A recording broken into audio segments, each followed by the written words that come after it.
जब से हमारा देश आजाद हुआ तब से लेकर आज तक इतिहास में पहली बार ऐसा हुआ है कि एक सिटिंग चीफ मिनिस्टर को गिरफ्तार किया जाता है। ये अरेस्ट तब होता है जब अरविंद केजरीवाल को इलेक्शन कैंपेन्स में होना चाहिए था, ना कि जेल के सलाखों के पीछे।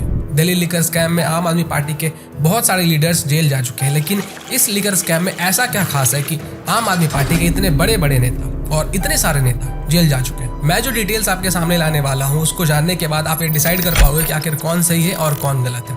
आपके दिमाग की घंटी जरूर बजने वाली है, क्योंकि ये मामला जितना सीधा साधा दिखता है उससे कई गुना ज्यादा पेचीदा है। और अगर आप लोग सच सुनने की हिम्मत रखते हो और कंप्लीट इन्फॉर्मेशन चाहते हो तभी इस वीडियो को देखें। अगर आपने अपना ओपिनियन पहले से बनाया हुआ है तो प्लीज इस वीडियो को यहीं पे स्किप कर दें। पहले एकदम शॉर्ट में मैं आपको समझाता हूँ कि पूरा आखिर मामला क्या है, और उसके बाद हम एकदम डीप में जाएंगे, देखेंगे हर एक डेटा को, देखेंगे हर एक पहलू को कि आखिर फैक्ट कहना क्या चाह रहा है। 2021 में दिल्ली की आम आदमी पार्टी की गवर्नमेंट एक नया लिकर पॉलिसी लेकर आती है। इसके बाद 2022 में कांग्रेस पार्टी ये एलिज करती है कि लिकर पॉलिसी के नाम पे स्कैम किया जा रहा है। फिर दिल्ली के चीफ सेक्रेटरी दिल्ली के लेफ्टिनेंट गवर्नर को रिपोर्ट करते हैं कि न्यू लिकर पॉलिसी में कुछ तो गड़बड़ है, जिसके बाद की लेफ्टिनेंट गवर्नर सीबीआई जांच की मांग करते हैं। इसके बाद सीबीआई जांच करती है और मनीष सिसोदिया, जिन्होंने इस लिकर पॉलिसी को बनाया था, उनके घर पे रेड्स कंडक्ट करती है। इसमें मनी लॉन्ड्रिंग पाए जाने के कारण ईडी भी इसमें छानबीन करने लगती है। ईडी विजय नायर को अरेस्ट करती है, इसके बाद मनीष सिसोदिया को अरेस्ट करती है। फिर संजय सिंह अरेस्ट होते हैं और फिर लिकर पॉलिसी से रिलेटेड पूछताछ के लिए दिल्ली के मुख्यमंत्री अरविंद केजरीवाल को समन्स भेजे जाते हैं, पर वो 9 समन्स मिस कर देते हैं, जिसके बाद कि उन्हें अरेस्ट कर लिया जाता है।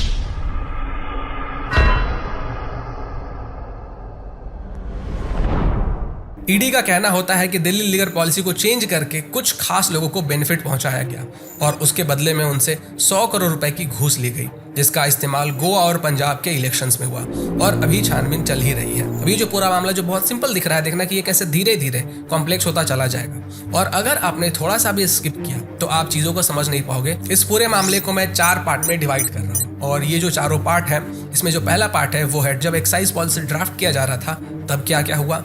दूसरा पार्ट है कि जब ड्राफ्ट हो गया उसके बाद पॉलिसी में जो चेंजेस लाए गए उससे कैसे लोगों को बेनिफिट मिला। तीसरे पार्ट में है कि पैसा कहाँ से आया और कहाँ गया और उसका कैसे इस्तेमाल हुआ। और जो चौथा पार्ट है वो है कोर्ट प्रोसीडिंग्स, जब ये पूरा मामला कोर्ट में पहुंचा तब वहां से क्या क्या इनपुट मिला। तो चलिए हम लोग अपने सबसे पहले पॉइंट यानी कि ड्राफ्टिंग की तरफ बढ़ते हैं कि ड्राफ्टिंग के समय में आखिर क्या क्या हुआ। 2022 में गोवा और पंजाब में इलेक्शंस होने वाले थे। अब हर एक पॉलिटिकल पार्टी को पैसे चाहिए होते हैं ताकि वो इलेक्शंस के समय पे खर्च कर सके। टेंट लगाने के लिए पैसे चाहिए, व्हीकल्स होते हैं उनके इंतजाम के लिए पैसे चाहिए, जो लोग इकट्ठा करे जाएंगे, जो भीड़ जमा की जाएगी उनके खर्चे के लिए पैसे चाहिए, जो कैंपेन किए जाएंगे, जो पोस्टर्स लगाए जाएंगे उसके लिए पैसे चाहिए होता है। और बाद में फिर वही पॉलिटिकल पार्टी जब चुन कर आती है तो डायरेक्टली या फिर इनडायरेक्टली वहां के लोगों से वसूलती है। So according to ED remand application, Magunta Srinivasulu Reddy जो कि वाईएसआर कांग्रेस पार्टी के एमपी हैं, उन्होंने मार्च 2021 में जब पार्लियामेंट सेशन चल रहा था तब दिल्ली की न्यूज़पेपर में एक ऐड देखा जिसमें दिल्ली लिकर ट्रेड को प्राइवेटाइज करने की बात कही गई थी। अब क्योंकि इनकी फैमिली पिछले 71 सालों से सदर्न पार्ट ऑफ इंडिया में लिकर के बिजनेस में थी, तो इन्होंने सोचा कि क्यों हम अपने बिजनेस को दिल्ली में भी बढ़ाएं, और इसके लिए वो जाते हैं अरविंद केजरीवाल जी के पास। 16 मार्च 2021 को ये अरविंद केजरीवाल जी से मिलते हैं और वहां पे इनकी बातचीत होती है, जिसमें अरविंद केजरीवाल जी इनको बताते हैं कि आपसे पहले इसी लिकर पॉलिसी से रिलेटेड मेरे पास की कविता आई थी, जो कि फिलहाल अभी तेलंगाना के सीएम केसीआर की बेटी है, और इस लिकर ट्रेड के लिए वो हमारी पार्टी को 100 करोड़ रुपए देना चाहती है। और अरविंद केजरीवाल जी ने रेड्डी को बताया कि आपको अगर इस लिकर पॉलिसी में हेल्प चाहिए तो बदले में आपको हमारी हेल्प करनी होगी, आपको हमें 100 करोड़ रुपए देने होंगे। अब क्योंकि मगुंता रेड्डी और के कविता दोनों के दोनों साउदर्न पार्ट ऑफ इंडिया से आते हैं और ये दोनों दिल्ली के लिकर ट्रेड में इंटरेस्टेड थे, तो ये दोनों एक दूसरे से बात कर लेते हैं और इनके बीच में बातचीत होती है कि ये दोनों मिलकर 100 करोड़ रुपए आम आदमी पार्टी को देंगे, जिसके बदले में आम आदमी पार्टी उन्हें फेवर देगी। अब ये जो 100 करोड़ रुपए आम आदमी पार्टी को देने थे, इसी के ऊपर पूरा मामला चल रहा है कि 100 करोड़ रुपए की घूस ली गई है और उसके बदले में साउदर्न ग्रुप को या फिर कुछ खास लोगों को दिल्ली लिकर पॉलिसी के थ्रू उनकी हेल्प की गई है। तो ये जो 100 करोड़ रुपए आम आदमी पार्टी को देने थे, तो के कविता कहती है कि 50 करोड़ रुपए आप दे दो, 50 करोड़ रुपए मैं दे दूंगी। अब मगुंता श्रीनिवासलू रेड्डी एक एमपी है और इसलिए वो बिजी रहते हैं, तो उन्होंने कहा कि मेरा बेटा आपसे बात करेगा, इस बारे में वो आपसे कोऑर्डिनेट करेगा और जो पैसे का लेन देन है वही करेगा। अब मगुंता श्रीनिवासलू रेड्डी के बेटे राघव रेड्डी के कविता से बात करते हैं। अब के कविता और राघव रेड्डी के बीच में नेगोशिएशंस होता है और नेगोशिएशन जाके फाइनल होता है 30 करोड़ रुपए। राघव रेड्डी का कहना होता है कि मैं आपको 50 करोड़ रुपए तो नहीं दे सकता हूँ, लेकिन मैं आपको 30 करोड़ रुपए दे सकता हूँ। अब ये जो 30 करोड़ रुपए राघव रेड्डी को के कविता को देने थे, इसमें से 25 करोड़ रुपए राघव रेड्डी ने के कविता के 2 नोन लोगों को दे दिए, जिनका की नाम है बुच्ची बाबू और अभिषेक बोयनपल्ली। अब ये जो 25 करोड़ रुपए का पेमेंट किया गया था, ये पूरा का पूरा पेमेंट कैश में हुआ था। पहला पेमेंट किया गया 28 मार्च 2021 को और दूसरा पेमेंट किया गया जून 2021 को। अब के कविता और राघव रेड्डी के अलावा एक और व्यक्ति थे जो कि इस लिकर ट्रेड में इंटरेस्टेड थे और इनका नाम था पी शरत रेड्डी, जिनका कि नाम आपने इलेक्टोरल बॉन्ड्स में बहुत बार सुना होगा। और इस इलेक्टोरल बॉन्ड के ऊपर हम आएंगे क्योंकि ये इलेक्टोरल बॉन्ड भी कहीं ना कहीं लिंक होता है इस पूरे मामले से। अगर आपने हमारा इलेक्टोरल बॉन्ड के ऊपर वीडियो नहीं देखा है तो आपको जरूर चेकआउट करना चाहिए, क्योंकि उस इलेक्टोरल बॉन्ड के वीडियो में मैंने बहुत क्रूशियल इन्फॉर्मेशन दी है। उस वीडियो को अगर आप देखोगे, उसको समझोगे, तो आपको ये वीडियो समझने में और आसानी होगी कि पैसे का फ्लो कैसे कैसे हो रहा था। उस वीडियो को मैं एंड स्क्रीन में प्रोवाइड कर दूंगा और उसका लिंक डिस्क्रिप्शन में भी डाल दूंगा। तो ये जो 100 करोड़ रुपए आम आदमी पार्टी को देने थे, जिसमें से 30 करोड़ देने का वादा, जिसमें से कि 30 करोड़ रुपए राघव रेड्डी ने देने को कहा और के कविता ने अपना कुछ पार्ट दिया, और बाकी का जो पार्ट बचा हुआ था 100 करोड़ में से, वो पार्ट दिया पी शरत रेड्डी ने। अब क्योंकि पी शरत रेड्डी दिल्ली लिकर ट्रेड में इतना सारा पैसा इन्वेस्ट कर रहे थे, तो वो चाहते थे कि वो अरविंद केजरीवाल जो कि बॉस है और जो मनीष सिसोदिया जो कि उनके साथ मिलकर काम कर रहे हैं इस दिल्ली लिकर पॉलिसी में, उनसे वो मिले। और इस चीज में उनकी मदद करता है विजय नायर। और ये जो विजय नायर है, ये बहुत इंपॉर्टेंट व्यक्ति है इस पूरे केस में, क्योंकि इसी के ऊपर पूरा ये जो मामला है वो टिका हुआ है। ये जो विजय नायर है, ये अरविंद केजरीवाल जी के बहुत ज्यादा खास व्यक्ति है और इनके ऊपर अरविंद केजरीवाल जी बहुत ज्यादा भरोसा करते हैं। और ये चीजें खुद कंफर्म किया था विजय नायर ने जब उससे इंट्रोगेशन के दौरान पूछताछ की गई थी। विजय नायर ने आम आदमी पार्टी को एज अ वॉलंटियर ज्वाइन किया था और 2020 में अरविंद केजरीवाल के इलेक्शन जीतने के बाद विजय नायर को आम आदमी पार्टी का कम्युनिकेशन इंचार्ज बना दिया जाता है। और इस पूरे मामले में विजय नायर एक तरीके से मिडलमैन का काम कर रहा था आम आदमी पार्टी और जो साउथ ग्रुप बन रहा था उनके बीच में। अब ये जो पैसे का लेन देन चल रहा था, उसी बीच में जो साउथ ग्रुप के लोग, साउथ ग्रुप मतलब कि साउदर्न पार्ट ऑफ इंडिया के जो कुछ लोग थे, जैसे कि के कविता, पी शरत रेड्डी और राघव रेड्डी, तो इनको रिप्रेजेंट करने वाले जो लोग होते हैं वो दिल्ली में आते हैं और वहां पे उनकी एक मीटिंग होती है। अब के कविता के तरफ से अभिषेक बोयनपल्ली थे और इस अभिषेक बोयनपल्ली के बारे में मैंने आपको बताया था कि राघव रेड्डी ने इन्हीं को पैसे दिए थे और उनके साथ में शरत रेड्डी थे जो कि खुद इस साउथ ग्रुप का हिस्सा थे। अब ये लोग 16 मार्च 2021 से 18 मार्च 2021 तक दिल्ली के ओबरॉय होटल में रुकते हैं। यहाँ पे इनकी मीटिंग विजय नायर से होती है और इस चीज़ का कंफर्मेशन मिलता है उनके इनवॉइस से, उनके कॉल रिकॉर्डिंग से और ओबरॉय होटल के जो स्टाफ होते हैं उनके स्टेटमेंट से। और जब ये सब कुछ चल रहा था, विजय नायर की मीटिंग हो रही थी ओबरॉय होटल में साउथ ग्रुप के साथ, तो पैरेलल में जो ग्रुप ऑफ मिनिस्टर्स थे दिल्ली गवर्नमेंट के, उन्होंने एक ड्राफ्ट बनाना शुरू किया। अब according to chargesheet filed by ED against Manish Sisodia, जब ये ड्राफ्ट बनता है उस समय इस ड्राफ्ट में किसी नए पोस्ट के क्रिएशन की बात नहीं थी और होलसेल फी में 5% मेंशन था। बट क्योंकि पैरेलल में दूसरे तरफ साउथ ग्रुप की मीटिंग विजय नायर से ओबरॉय होटल में चल रही थी, तो उस मीटिंग के दौरान साउथ ग्रुप विजय नायर को 36 पेज का एक डॉक्यूमेंट हैंडओवर करते हैं, जिसको विजय नायर प्रिंट या फिर जीरोक्स करके अपने पास रखते हैं। अब दूसरी तरफ जो ग्रुप ऑफ मिनिस्टर्स इस पॉलिसी को ड्राफ्ट कर रहे थे, तो पॉलिसी को ड्राफ्ट कर लेने के बाद उनका कोई भी मीटिंग नहीं होता है, जैसा कि न्यूज आर्टिकल्स में बताया गया। लेकिन जब ये ड्राफ्ट कैबिनेट मिनिस्टर्स के पास पहुंचता है, तो जो ड्राफ्ट ग्रुप ऑफ मिनिस्टर्स ने बनाए थे उसमें चेंजेस किए हुए रहते हैं। तो इस दौरान अगर ग्रुप ऑफ मिनिस्टर्स का कोई मीटिंग ही नहीं हुआ था इस ड्राफ्ट से रिलेटेड, तो जब कैबिनेट मिनिस्ट्री के पास ये ड्राफ्ट पहुंचता है तो उसमें चेंजेस कहां से हो गए। और यही सेम चीज कहा गया था ईडी के द्वारा। जब ये ड्राफ्ट कैबिनेट पहुंचता है तो इसमें एक new post director of wholesale operations create करने की बात कही जाती है और साथ में होलसेल कमीशन को मिनिमम 5% से हटाकर फिक्स्ड और मैंडेटरी 12% कर दिया जाता है। और ये जो अल्टर्ड ड्राफ्ट था, ये भी 36 पेजेस का था। तो ईडी का कहना था कि ग्रुप ऑफ मिनिस्टर्स ने जो ड्राफ्ट तैयार किया था दिल्ली लिकर पॉलिसी का, वो ड्राफ्ट जब अल्टर हुआ और अल्टर्ड वर्जन कैबिनेट के पास पहुंचा, तो वो अल्टर्ड वर्जन किसी और ने नहीं बल्कि जो साउथ ग्रुप के लोग थे जिनकी की मीटिंग चल रही थी ओबरॉय होटल में, उनके कहने पे ही किया गया था, क्योंकि उन्होंने भी 36 पेजेस का डॉक्यूमेंट विजय नायर को हैंडओवर किया था और ये जो अल्टर्ड ड्राफ्ट था वो भी 36 पेजेस का था। मैंने आपको शुरुआत में बताया था कि बुच्ची बाबू नाम के एक व्यक्ति थे जो कि के कविता को रिप्रेजेंट कर रहे थे और राघव रेड्डी ने के कविता के जो 2 लोगों को पैसे दिए थे उनमें से एक बुच्ची बाबू भी थे। अब ये जो बुच्ची बाबू के कन्वर्सेशन थे, इनके जो चैट्स थे, जब इसको ईडी ने सामने पेश किया तो उनके चैट्स में भी ये चीज कंफर्म किया गया था। बुच्ची बाबू भी बात कर रहे थे एक नए पोस्ट के क्रिएशन की जो कि अल्टर्ड ड्राफ्ट में मौजूद था। और इसलिए ईडी का कहना था कि साउथ ग्रुप को फायदा पहुंचाने के लिए मनीष सिसोदिया ने जो ग्रुप ऑफ मिनिस्टर्स थे उनके बिहाफ पे, उनके पीठ पीछे इस ड्राफ्ट में चेंजेस किए ताकि साउथ ग्रुप को फायदा पहुंचाया जा सके और फिर उस ड्राफ्ट को कैबिनेट में पेश कर दिया। तो इसका कोई भी लॉजिकल एक्सप्लेनेशन मनीष सिसोदिया जी नहीं दे पाए। अच्छा, ये जो ड्राफ्ट प्रिपेयर किया गया था इसमें कुछ और भी चीज़ें की गई थी, जैसे कि इस ड्राफ्ट को लोगों के सामने ये दिखाने के लिए कि ये ड्राफ्ट ट्रांसपेरेंट है और आप लोगों को भी इस ड्राफ्ट में हिस्सेदारी है। मनीष सिसोदिया जी ने अनाउंस किया था कि इस पॉलिसी को जब हम बनाएंगे, इसका जब ड्राफ्ट प्रिपेयर करेंगे, तो आप लोगों से भी, पब्लिक से भी इसके ऊपर सजेशन लेंगे, आपके भी कमेंट्स लेंगे और उस चीज़ को हम लोग इस ड्राफ्ट में रिफ्लेक्ट करेंगे, ऐड करेंगे, ताकि लोगों को ये लगे कि दिल्ली गवर्नमेंट सिर्फ अपनी मर्जी से पॉलिसी नहीं बना रही है, बल्कि दिल्ली की जनता से और बाकी लोगों से भी पूछताछ करके उनके सजेशंस लेके इस पॉलिसी को ड्राफ्ट कर रही है। अब क्योंकि पब्लिक भी अपना ओपिनियन देना चाहती थी, अपने सजेशंस देना चाहती थी इस दिल्ली लीगर पॉलिसी के ऊपर, तो बहुत सारे लोगों ने ईमेल्स भेजे। अब मनीष सिसोदिया क्या करते हैं कि दिल्ली माइनॉरिटी कमीशन के पास जाते हैं और उनके जो इंटर्न्स होते हैं उनको कहते हैं कि तुम लोग भी ईमेल लिखो और इस लीगर पॉलिसी के ऊपर ईमेल में मुझे सजेशन दो। और ये ईमेल मनीष सिसोदिया जी ने अपने हिसाब से लिखवाया और फिर इन्हीं ईमेल्स को सिलेक्ट किया गया और उनके सजेशंस दिल्ली के लीगर पॉलिसी के ड्राफ्ट में ऐड किए गए। अब जनता को ये लग रहा था कि उनका ओपिनियन इस ड्राफ्ट में ऐड किया गया है, जबकि यहाँ पे मनीष सिसोदिया जी ने अपने हिसाब से अपने लोगों से ईमेल करवा के उन सजेशंस को ऐड करवाया था। अब राहुल सिंह जो कि उस समय पे एक्साइज कमिश्नर थे, उनको कहा गया कि तुम इन पब्लिक ओपिनियंस को, इन पब्लिक कमेंट्स को भी उस ड्राफ्ट में ऐड करना और इस तरीके से इस पॉलिसी को बनाना कि उसमें ये सजेशंस हो। अब राहुल सिंह ने जो इंटर्न्स के द्वारा भेजे गए ईमेल्स थे, उन सजेशंस को इस ड्राफ्ट में ऐड ऑन कर दिया। इसके साथ साथ राहुल सिंह ने कुछ और सजेशंस ऐड कर दिए जो कि एक्स सीजेआई रंजन गोगोई जी के थे और साथ ही साथ जो सीनियर लीगल एक्सपर्ट्स थे उनके सजेशंस भी इस ड्राफ्ट में ऐड कर दिए। और यही राहुल सिंह की गलती थी।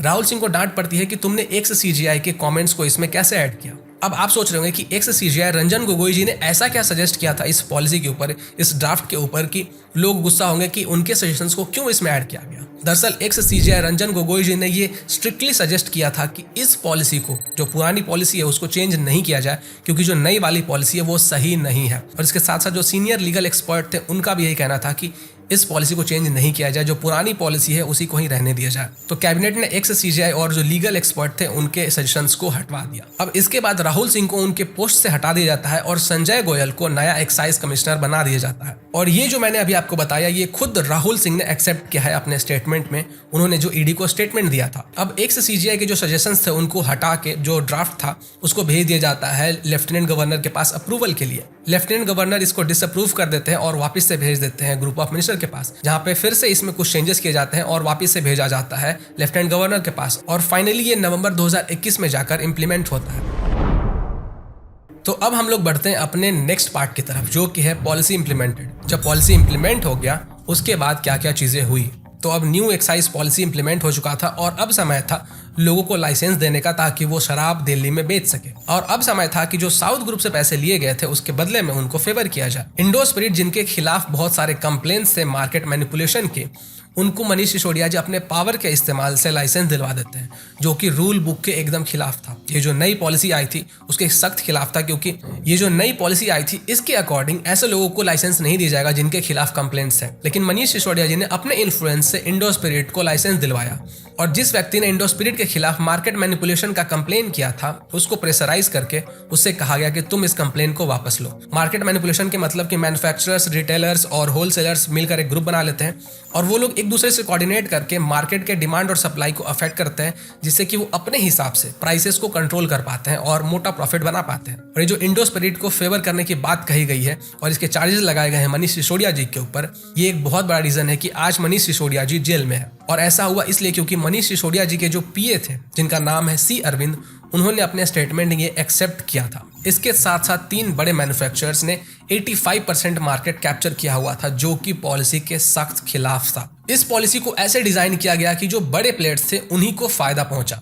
मैन्युफैक्चरर्स सिर्फ एक होलसेलर के साथ डिस्ट्रीब्यूशन एग्रीमेंट कर सकते थे, पर होलसेलर्स एक से ज्यादा मैन्युफैक्चरर्स के साथ डिस्ट्रीब्यूशन एग्रीमेंट कर सकते थे। मतलब कि साउथ ग्रुप, जिनके पास की 85% मार्केट का शेयर था, उनको फायदा पहुंचता। इसके साथ साथ कमीशन को 12% फिक्स किया गया, जो कि पहले 6% था। इस पूरे मामले एक बहुत इंटरेस्टिंग सा केस सामने आता है, जो कि था महादेव लिकर का, और उसके अंडर में करीबन 16 मैन्युफैक्चरर थे और इस महादेव लिकर के पास टोटल 20% मार्केट शेयर था और इसके अंडर में टोटल 12 स्मॉल मैन्युफैक्चरर्स थे। अब ये जो महादेव लिकर होलसेलर था, इसने मना कर दिया था 12% कमीशन देने से, क्योंकि इसे तो यही पता था कि 6% कमीशन देना है, इसलिए इसने 12% कमीशन देने से मना कर दिया। अब इस महादेव लिकर को ये बताया जाता है कि अगर तुम 12% कमीशन नहीं दोगे तो तुम्हारा लाइसेंस ले लिया जाएगा और जो तुम्हारे मैन्युफैक्चरर्स हैं उनके ऊपर ताला लगा दिया जाएगा। जब ये 12% कमीशन नहीं देता है तो इसका लाइसेंस एक्चुअली में छीन लिया जाता है और बाद में ये पता चलता है कि पंजाब के अंदर इसके जो मैन्युफैक्चरर्स थे उनके फैक्ट्री में ताला लगा दिया।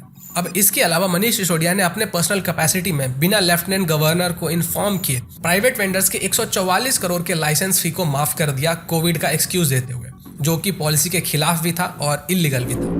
मनीष सिसोदिया ने फौरन लिकर के प्राइस को कम कर दिया और साथ ही साथ जो बियर का इंपोर्ट फी था उस पर 50 रुपए कम कर दिए, जिससे कि लाइसेंस लेने वालों को फायदा हुआ और दिल्ली गवर्नमेंट को रेवेन्यू का लॉस हुआ। बर्नार्ड रिचर्ड, जो कि सबसे बड़ा मैन्युफैक्चरर था, उसे स्ट्रिक्टली बोला गया कि तुम सिर्फ इंडो स्पिरिट के थ्रू ही बिजनेस करोगे। तो कुछ इस तरीके से साउथ ग्रुप को फेवर किया गया, उन्हें फायदा पहुंचाया गया दिल्ली लिकर पॉलिसी के थ्रू। अब यहाँ पे एक बहुत इंपॉर्टेंट पॉइंट निकल कर आता है। बहुत सारे लोगों का ये कहना होता है कि जो ईडी है वो बीजेपी के इशारों पे नाचती है और उनके इशारों पे ही कार्रवाई करती है, क्योंकि जब वो कार्रवाई करती है तो ईडी मेनली ऑपोजिशन के लीडर्स को ही टारगेट करती है और जो सेंट्रल एजेंसीज हैं वो ऑपोजिशन के लीडर्स को ही टारगेट करते हैं। और ये बात बिल्कुल सही है। बिल्कुल सेंट्रल एजेंसीज के ऊपर बीजेपी का इन्फ्लुएंस है। हर वो एक सेंट्रल गवर्नमेंट जो कि पावर में रहती है, सेंट्रल गवर्नमेंट में होती है, उनका इन्फ्लुएंस सेंट्रल एजेंसीज के ऊपर होता ही होता है और ये बहुत बुरी बात है। रियलिटी ये है कि जो भी पॉलिटिकल पार्टी सत्ता में होती है, सेंट्रल गवर्नमेंट में होती है, वो इन सेंट्रल एजेंसीज का इस्तेमाल करती है।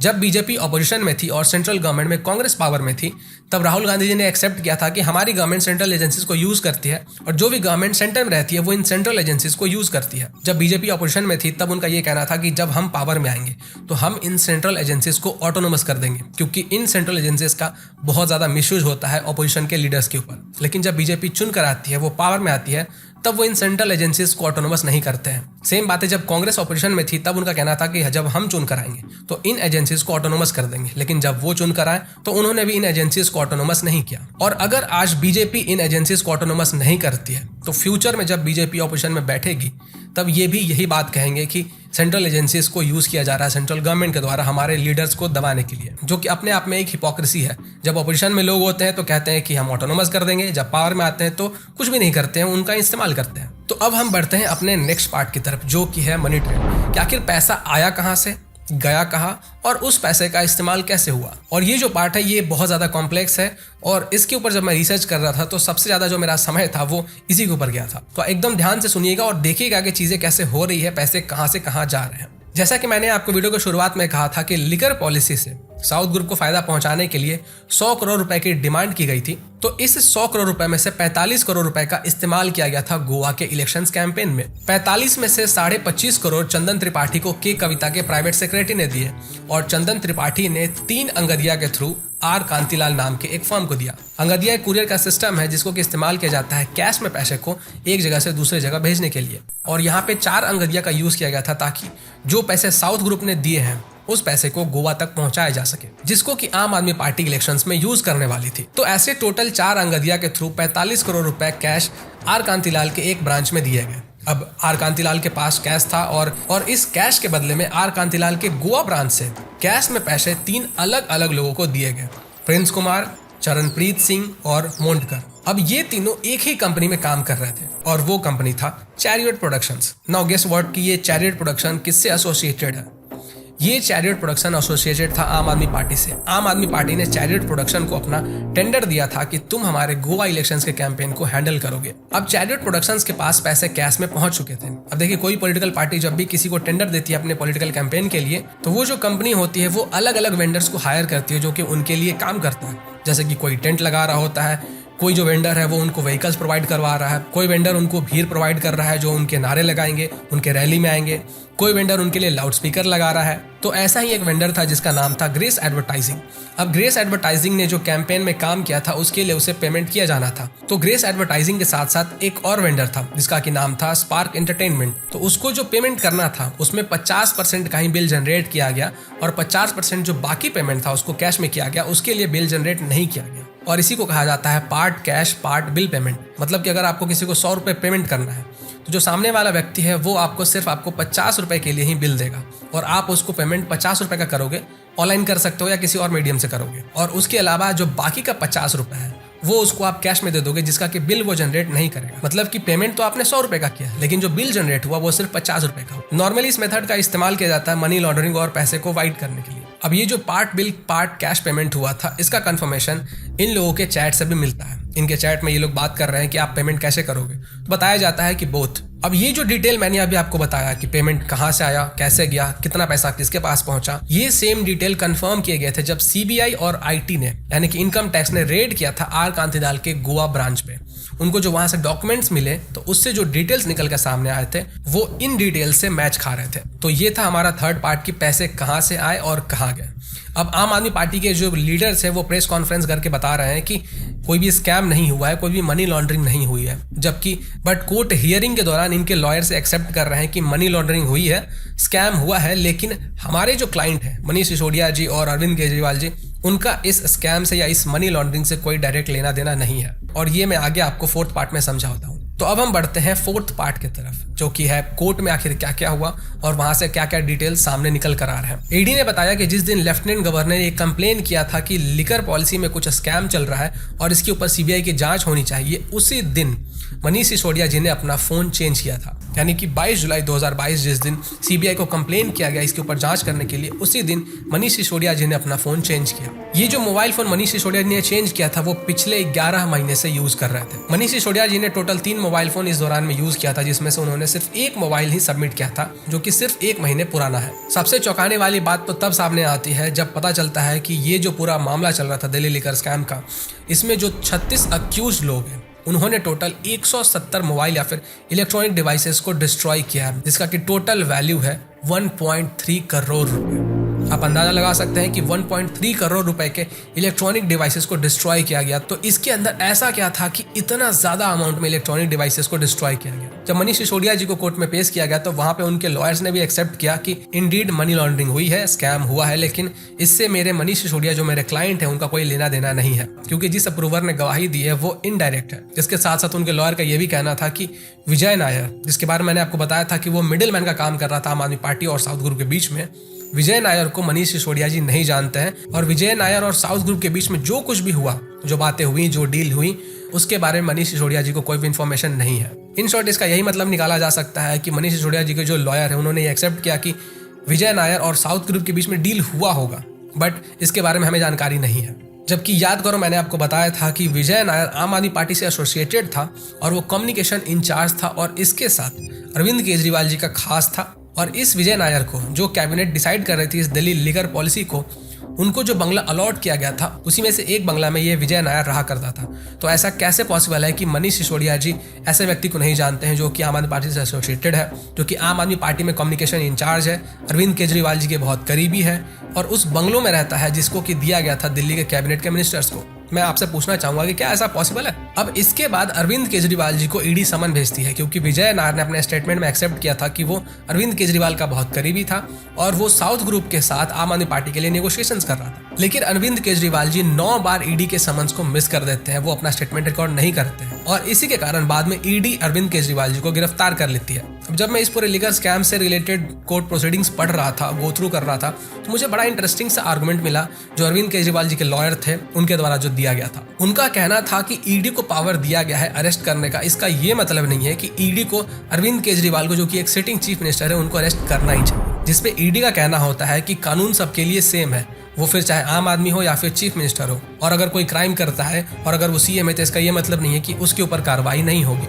जब दोनों तरह से आर्गुमेंट चल रहा था तब अरविंद केजरीवाल जी के जो लॉयर है वो ये कहते हैं कि पैसे तो खर्च हो गए गोवा इलेक्शंस में। अब इस आर्गुमेंट से तो मैं यही मतलब निकाल पा रहा हूँ कि अरविंद केजरीवाल जी के जो लॉयर हैं वो एक्सेप्ट कर रहे हैं कि जो पैसे आम आदमी पार्टी को मिले थे उस पैसे को इस्तेमाल कर लिया गया गोवा के इलेक्शंस में, और अब ईडी को ये पता लगाना है कि वो पैसे कहाँ से यूज हुए, कैसे यूज हुए और मनी ट्रेल एस्टेब्लिश करना है। कोर्ट ने भी एक्सेप्ट किया कि मनी लॉन्ड्रिंग हुई है और इसलिए उन्होंने ईडी को ये कहा कि आप मनी ट्रेल एस्टैब्लिश करो, और अरविंद केजरीवाल जी के लॉयर ने भी कोर्ट के इस ऑर्डर को एक्सेप्ट किया, इसको रिजेक्ट नहीं किया। इसके साथ साथ अरविंद केजरीवाल जी को जिस ग्राउंड पे अरेस्ट किया गया है, जिन चार्जेस पे उनको अरेस्ट किया गया है, उससे अरविंद केजरीवाल जी के लॉयर नकार नहीं रहे हैं, बल्कि उनका कहना है कि अरविंद केजरीवाल जी को बेल मिलना चाहिए क्योंकि अभी इलेक्शन का समय है। और यहाँ पे एंड होता है हमारा फोर्थ पार्ट। अब मैं आपको कुछ बहुत ही इंटरेस्टिंग बातें बताता हूँ। मैंने आपको अपने इलेक्ट्रल बॉन्ड वाले वीडियो में बताया था कि ये जो इलेक्ट्रल बॉन्ड का डेटा है वो बहुत कॉम्प्लेक्स है, जो ऊपर से दिखाई पड़ रहा वो रियल डेटा नहीं है। जब हम इन डेप्थ में जाते हैं तब एक्चुअल डेटा सामने निकल कर आता है। कुछ अल्ट्रा लेवल के एजुकेटेड लोग जो कि आधे फैक्ट दिखाने में माहिर हैं, जिनको कि फैक्ट्स को ट्विस्ट करने में बहुत ज्यादा मजा आता है, जिनका अपना एक एजेंडा है, उनका कहना था कि पी शरथ रेड्डी जो कि साउथ ग्रुप के एक मेंबर थे, उनको ईडी प्रेशराइज करती है ताकि वो अप्रूवर बन जाए और ये जो दिल्ली के मिनिस्टर्स हैं उनके खिलाफ गवाही दे, जिसके बाद कि उन्हें बेल मिल जाती है और बेल मिलने के बाद वो इलेक्टोरल बॉन्ड्स के थ्रू बीजेपी को पैसे देते हैं। और ये बात बिल्कुल 100% करेक्ट है कि पी शरथ रेड्डी की जो कंपनी थी ऑरोबिंदो फार्मा, उनको बेल मिलने के बाद उनकी कंपनी ने इलेक्टोरल बॉन्ड्स के थ्रू बीजेपी को पैसे दिए हैं। लेकिन ये पूरा फैक्ट नहीं है, ये सिर्फ आधा फैक्ट है। पूरा फैक्ट मैं बताता हूँ कि आखिर वो है क्या। ऐसा नहीं है कि बेल मिलने के बाद ही सिर्फ ऑरोबिंदो फार्मा ने इलेक्टोरल बॉन्ड्स के थ्रू बीजेपी को पैसे दिए, बल्कि 19 जनवरी 2022 को भी ऑरोबिंदो फार्मा ने 3 करोड़ के इलेक्टोरल बॉन्ड्स खरीदे थे जो कि बीजेपी को गए थे।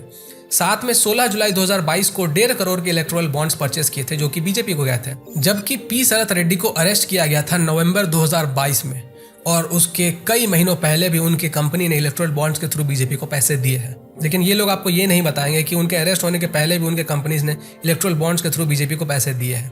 ये सिर्फ आपको यही बताएंगे कि अरेस्ट होने के बाद जब वो अप्रूवर बनते हैं और उनको जब बेल मिल जाती है तब उनकी कंपनी इलेक्टोरल बॉन्ड के थ्रू पैसे बीजेपी को देती है। और इसके साथ साथ ऑरोबिंदो फार्मा ने अपने दूसरे कंपनीज के थ्रू और भी पॉलिटिकल पार्टीज को पैसे इलेक्टोरल बॉन्ड्स के थ्रू दिए हैं, जैसे कि उनके एसोसिएटेड कंपनी एक्सिस क्लिनिकल्स और पीवीआर लिमिटेड के थ्रू बीआरएस और कांग्रेस को भी बॉन्ड्स के थ्रू पैसे गए।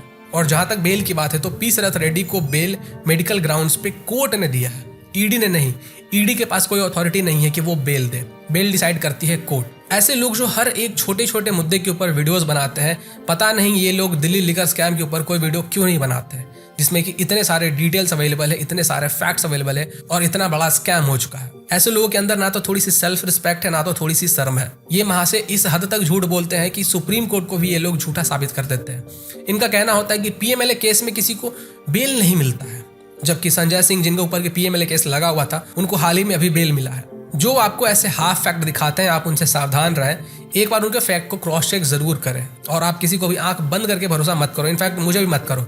अगर मैं कोई न्यूज़ आर्टिकल दिखाता हूं, कोई फैक्ट आपको दिखाता हूं तो एक बार आप उसको क्रॉस चेक जरूर करना कि मैं सच बोल रहा हूं, हाफ फैक्ट दिखा रहा हूं कि पूरा फैक्ट दिखा रहा हूं। और इलेक्टोरल बॉन्ड्स की अगर आपको सच्चाई जाननी है तो इस वीडियो को जरूर देखिएगा, आपको बहुत सारी चीजें क्लियर होंगी और बहुत सारे हिडन इन्फॉर्मेशन आपको पता चलेंगे, क्योंकि एडिटिंग के साथ साथ रिसर्च में भी मुझे बहुत ज्यादा मेहनत करना पड़ता है। और अगर आप चैनल को सब्सक्राइब करके वीडियो को शेयर करते हैं तो इससे मुझे मोटिवेशन मिलता है।